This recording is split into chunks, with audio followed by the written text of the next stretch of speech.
40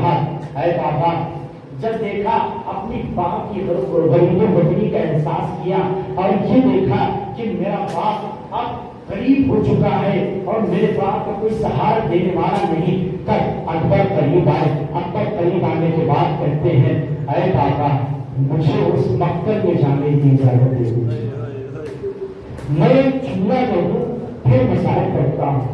یہ مسائل ہی ہے عزیزوں، ایک بات کی پھر سے پوچھئے کہ جب بیٹا وہ بھی ایسا بیٹا جو اکبر جیسا ہو، اگر وہ مرنے کی اجازت طلب کرے تو اس بات کے دل پہ کیا گزرے گی؟ اس بات کے دل پہ کیا گزرے گی جب اکبر جیسا بیٹا مرنے کی اجازت طلب کرے؟ ہاں اکبر سے اجازت تھی، حسین نے اجازت تھی، اپنے پارے جگر پر ضلع پہنائی، گھوڑے پر سوار کیا، سوار کرنے کے بعد مقتل کی طرف روانہ کیا اور کہا جاؤ بیٹا خدا حافظ، جاؤ بیٹا خدا حافظ۔ اکبر کو بھیجنے سے پہلے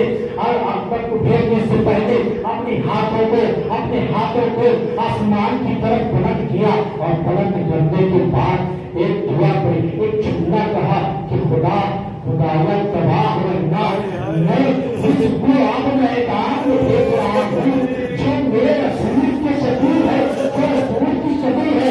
ابھی وقت کیوں اس جملے کو رسول نے کہا، کیوں اس وقت عرب میں قانون تھا کہ شبیہ اصل کی طرح ہوتی ہے، شبیہ اصل کی طرح ہوتی ہے، اس وجہ سے امام نے کہا اور شبیہ کے ساتھ جو توحید کرتا ہے وہ اصل کے ساتھ توحید کرتا ہے۔ اچھا رسول امام نے اکبر کو روانہ کیا، روانہ کرنے کے بعد اکبر چلے مقتل کی طرف بڑھ رہے ہیں، احساس کیا کہ کسی کی چلنے کی آواز آ رہی ہے، پیچھے کسی کے چلنے کی آواز آ رہی ہے۔ ہاں عزیزوں، اکبر نے مڑ کر دیکھا کہ یہ کون ہے جو میرے پیچھے چل رہا ہے۔ جب دیکھا تو بوڑھا باپ اپنے جنازہ کے پیچھے گھٹنوں کے بل چلا آ رہا ہے۔ کہا بابا آپ نے مجھے اجازت دے دی تھی، پھر آپ کیوں آئے؟ آپ نے مجھے اجازت دے دی تھی، پھر آپ کیوں آئے؟ اب مولا حسین نے کہا اے بیٹا کاش تم صاحب اولاد ہوتے تو میرے درد کو سمجھ سکتے کہ میں کس درد میں ہوں۔ کاش تم صاحب اولاد ہوتے تو میرے درد کو سمجھ سکتے۔ اکبر رنگ میں گئے اور جنگ شروع کی اور لڑتے جاتے ہیں، جنگ کرتے جاتے ہیں، فرار کرتے جاتے ہیں۔ اکبر کی پیاس کی شدت بڑھتی ہے، اکبر کی جب پیاس کی شدت بڑھ گئی تو اکبر نے گھر سے پلٹے اور اپنے باپ کے قریب آئے، کہا پاپا اگر ایک خطرہ میں کہتا ہوں اس باپ کے دل سے پوچھئے کہ اگر باپ کے سامنے بیٹا کچھ طلب کرے تو باپ اور باپ کو نہ پورا کر سکے تو اس پر کیا گزرے گی؟ ہاں اکبر نے طلب کیا کہ اے بابا میں بہت پیاسا ہوں، میری پیاس ہو جاتا ہے، پیاس کی وجہ مجھے مارے جان نہیں ہے، کچھ پانی ایک بڑا پانی ہو، کوئی نشریہ کو بتا دوں کہ ہاشمی جماعت کسے کہتے ہیں۔ امام حسین نے اپنی غربت کا اظہار کیا، کہا بیٹا میرے پاس تو کچھ نہیں، لیکن ہاں اپنی زبان کو اور میرے ذہن میں رکھو، شاید تمہیں اپنی زبان کو میرے ذہن میں رکھو، شاید تمہیں محسوس ہو سکتا ہے کہ یہ اکبر نے اس وجہ سے کیا تاکہ اپنے باپ کی پیاس کو بیان کر سکے۔ جیسے ہی اکبر نے ذہن میں زبان رکھی فوراً کھینچ لیا اور کہا کہ بابا آپ تو مجھ سے زیادہ پیسے ہیں، اب آپ حسین کی پیاس کا اندازہ کر سکتے ہیں۔ اچھا حسین اکبر آگے بڑھے، دوبارہ میدانی کارزار میں جاتے ہیں، میدانی کارزار میں جاتے ہیں اور وہاں جا کر پھر جنگ شروع کی اور لوگوں کو فرار اور دشمنوں کو فرار کرتے جاتے ہیں۔ اچانک ایک شخص نے دیکھا کہ یہ ہاشمی جوان ہے، اس طرح کے قابو میں نہیں آ سکتا، اسے گھیر کر مارنا ہوگا۔ لوگوں نے گھیرا اور اکبر گھیر کر حصار میں لیا اور ایک شخص نے نیزے سے اکبر کے سینے کا نشانہ لیا، اکبر کے سینے کا نشانہ لیا اور نشانہ لے کر اور تیر کو اور نیزے کو اکبر کی طرف پھیرا،